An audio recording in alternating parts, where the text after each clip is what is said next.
नमस्कार बच्चों, good morning. मैं हूं आपकी हिंदी की शिक्षिका। आज मैं आप लोगों को हिंदी ऑनलाइन कक्षा में स्वर के भेद बतलाऊंगी। स्वर के कितने भेद हैं, स्वर किसे कहते हैं इत्यादि। पिछली कक्षा में आप लोगों ने पढ़ा वर्णमाला किसे कहते हैं और वर्णमाला के अंतर्गत कितने वर्ण आते हैं, स्वर और व्यंजन।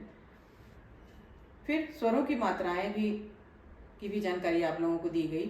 आज मैं आप लोगों को स्वर के भेद बतलाऊंगी।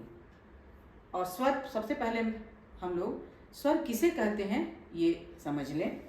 जिन वर्णों, वर्ण तो आप लोग समझ गए बच्चों, जिन वर्णों को बोलने के लिए अन्य ध्वनियों, ध्वनि भी आप लोग समझ रहे हैं, अक्षर ध्वनियों का सहारा नहीं लेना पड़ता, उन्हें हम स्वर कहते हैं।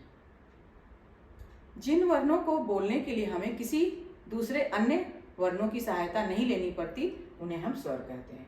जिन वर्णों को बोलने के लिए अन्य ध्वनियों का सहारा नहीं लेना पड़ता, उन्हें हम स्वर कहते हैं। ठीक है।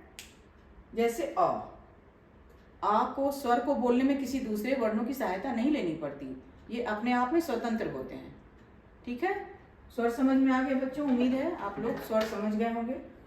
अब इसके भेद हम लोग पढ़ेंगे। स्वर के कितने भेद हैं, ध्यान से समझिएगा बच्चों, बहुत ही महत्वपूर्ण है, ये बहुत इम्पोर्टेंट है इसके भेद को समझना। एक बार आप अगर अच्छी तरह से ध्यान से देखिएगा कक्षा में, तो सब कुछ समझ जाइएगा। फिर आपको कभी कोई परेशानी नहीं होगी। समझ जाने के बाद अगर कहीं भी